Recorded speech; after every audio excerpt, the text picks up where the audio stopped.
Dear Mr. Gilley, after reading your work, I would like to present to you in this virtual letter why I respectfully disagree with your arguments in favor to reclaim colonialism. I am aware that I belong to a country that was colonized, and as a student, I try to keep an open mind while reading your work. But I have to agree with some of your critics that your work has missed important points. Throughout your paper, you clearly present the idea of superiority of some countries over others, and that there is no alternative for progress or salvation but to go back to colonialism. While it is true that you explained that colonialism did leave certain advances, for example, in the improvements of roads, the trains, communications, and trades, these features are what you consider as development.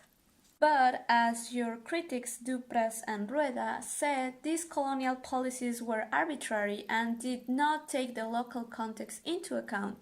The powers divided the territories with the aim of exploitation of natural resources, and one of those main examples is Africa. Here debates precisely the methodology you use on how to measure the costs and benefits for the colonized. But for me, it is clear that the development you refer to is actually the development of the European powers. Another point is that throughout your paper, you still use the term Third World, which was a classification during the Cold War, but its use has now expired. I found it surprising that in 2017, a scholarship like yourself still use the term, especially when nowadays there are different categorizations: developing countries, global south, or low, medium, high income countries, and still you're using it with a pejorative sense, linked to the idea that some countries are inferiors.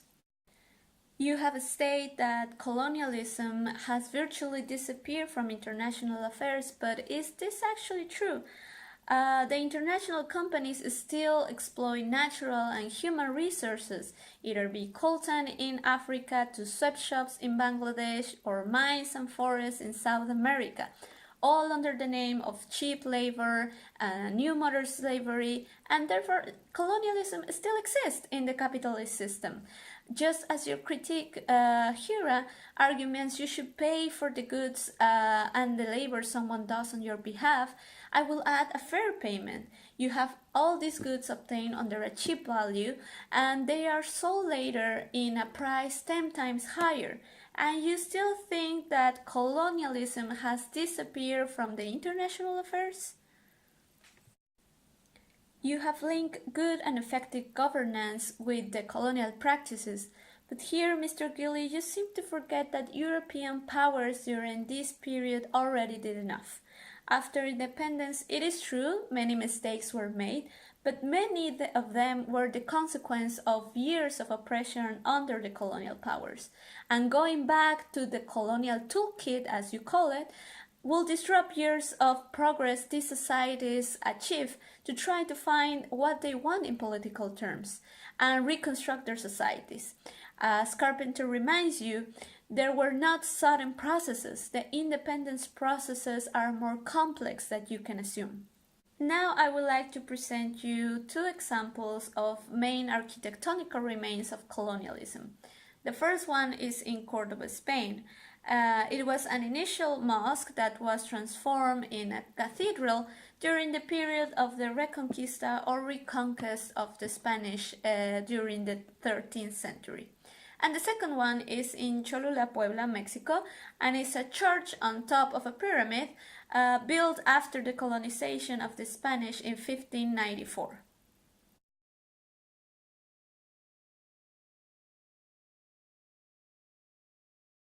Both pictures represent different times and places, but they have in common the imposition of a foreign power that transformed their societies, not only in terms of the loss of human lives, but also in the progress these societies had before being colonized. In the case of the south of Spain, during this century, just Cardinal Cisneros burned around 5,000 Arabic books full of knowledge in diverse sciences. In the case of colonization in America, which by the way you barely touch in your work, due to the exploitation and death of millions of indigenous people under the Spanish crown, the economy of this European country increased enormously. Under your optic, you could say that yes, there was development. But if you ever visit a church in Latin America or Spain that was built between the 16th and the 18th century, and you get really amazed by its beauty and all the gold that's on it, remember it was thanks to this system of exploitation.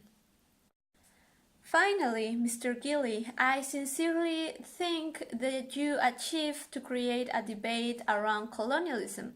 But as your critics here at Carpenter and the press demonstrated, colonialism does have to have a bad name for all the suffering, exploitation, economic and social costs that have not been repaired.